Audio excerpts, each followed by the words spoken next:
Picture चालू करो बे। आम आदमी पार्टी को ही नुकसान होगा, लेकिन इसमें एक बड़ा वोट बैंक मुसलमान वोट बैंक है। कल सीलमपुर में चुनावी सभा करना, मुस्लिम बहुल इलाका है, राहुल गांधी वहां पर ताल ठोकते हैं और सीधा अरविंद केजरीवाल को घेरते हैं।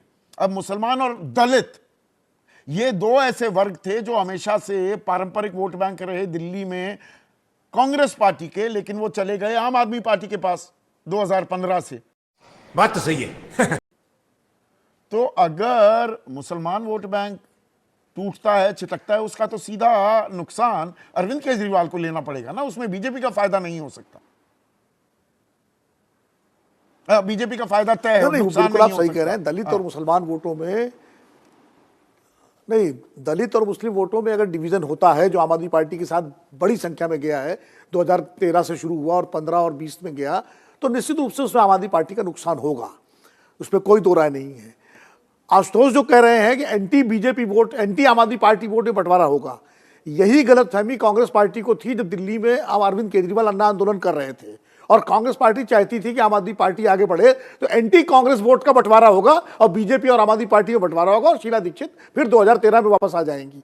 लेकिन सही पकड़े हैं, हुआ उल्टा कि कांग्रेस साफ हो गई। तो कई बार एंटी बीजेपी वोट का, एंटी आम आदमी पार्टी का वोट का बंटवारा होगा कि नहीं होगा, लेकिन दलित और मुस्लिम वोट का नुकसान आम आदमी पार्टी को हो सकता है निश्चित रूप से। दूसरी बात, मैं आशुतोष की एक बात से सहमत हूं कि जैसे देश का चुनाव मोदी के इर्द गिर्द होता है, नरेंद्र मोदी के इर्द गिर्द होता है, वैसे ही दिल्ली का चुनाव अरविंद केजरीवाल के इर्द गिर्द हो रहा है, इसलिए अरविंद केजरीवाल आगे हैं। लेकिन बात तो सही है। 2024 में नरेंद्र मोदी के इर्द गिर्द होने के बावजूद बीजेपी 240 पे अटक गई, 273 का आंकड़ा नहीं छू पाई। तो क्या ऐसा नहीं हो सकता है दिल्ली में चुनाव अरविंद केजरीवाल के इर्द गिर्द हो और आम आदमी पार्टी 36 सीटें ना पा सके, 30 पे आगे अटक जाए?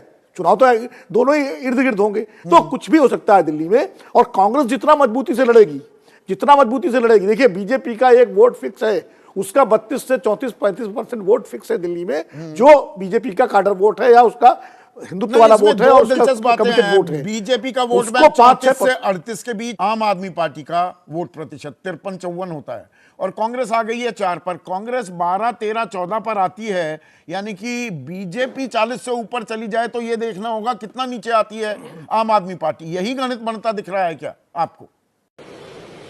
अच्छा, ठीक।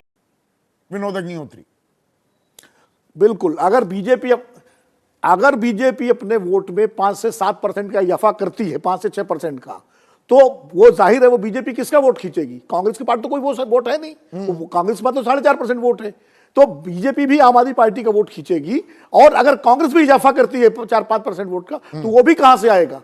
बीजेपी का जो कट्टर समर्थक वोटर है वो कांग्रेस को वोट नहीं देगा। वो शीला दीक्षित के टाइम में भी उसने कांग्रेस को वोट नहीं दिया, उसने बीजेपी को ही वोट दिया। तो इसलिए बीजेपी का वोट उसका जो है 34% मिनिमम, वो शीला जी के टाइम भी उसके पास था और वो अरविंद केजरीवाल के टाइम भी उसके पास है।